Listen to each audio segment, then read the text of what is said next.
ang kanyang tagumpay.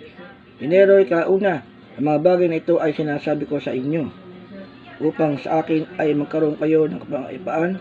Sa libutan ay naharap kayo sa pag-uusig, ngunit lakasan ninyo ang inyong loob.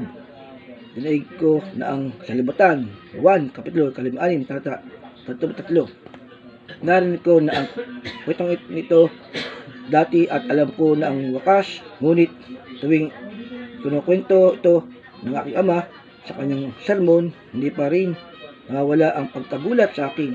Ang kwento ay tungkol sa isang batang lalaki, nagmamahal at mahanga sa pangunahing bida, isang serye ng mga libro. Pabili pa lamang niya ang niyang pinakabagong volume at napagtanto niyang bang iba ito, hindi tulad ng mga naunang libro. Sa pagkakataong ito, ang kanyang bida ay tila natatalo at hinahamak, hindi pa kalayuan sa libro, hindi na kinaya ng bata at sa kaba. Tumungo siya agad sa huling kabanata, nininig ang mga kamay, binuksan niya ang huling pahina at binasa ang huling talata, at doon sa huling mga pangusap ng kwento, kusan niyang sa kabila ng tila mga katalo, ang kanyang bida pa rin ang nagwagi at ang kontrabida ay nagapi. Ngayong alam na niya ang wakas, nagkaroon siya ng kapayapaan at bumalik sa kung saan siya huminto at pinagpatuloy ang pagbasa.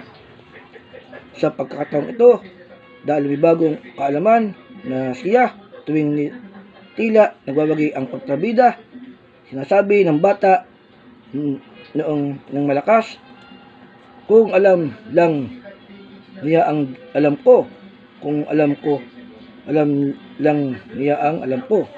Sinabi na sa atin ni Jesus ang wakas ng kwento. Nagwagi na siya, hindi pa rito binandiin niya ang dalawang magkaibang katotohanan, siya at ang kasalibatan. Sa kanya tayo ay may kapayapaan, ngunit sa libutan ay kakaroon tayo ng mapagsubok. Talata 33. Matapos sabihin sa mga alagad ang tukol sa alang mga dating na pansariling kabiguan, talata 22, ipinahayag ni Jesus na sa kanya magkakaroon sila ng kapayapaan. Naharap tayo sa araw-araw sa pagpili kung aling katotohanan ang ating pagtiwalaan, ang mundo, ang mga suliranin. Ito tiyak na darating o ang pag-ibig at ang kapayapaang makita natin kay Jesus habang nakapokus tayo sa kanyang tagumpay na natamo na sa krus tulad ng sa kwento.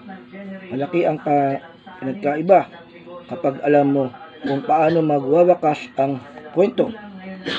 Kapag maharap tayo sa karamdaman, kamatayan, pagkalugi at ibang pagsubok, tandaan natin ang kasamaan ay isang talunang kaaway. Nang nag-post ako ng larawang kamay ng aking ama na hawak ang aking kamay bilang pag-anunsyo ng kanyang pagpanaw, dinagdag ko ang paralang siya na gayong pamagat ng aklat ng devosyonal na ito.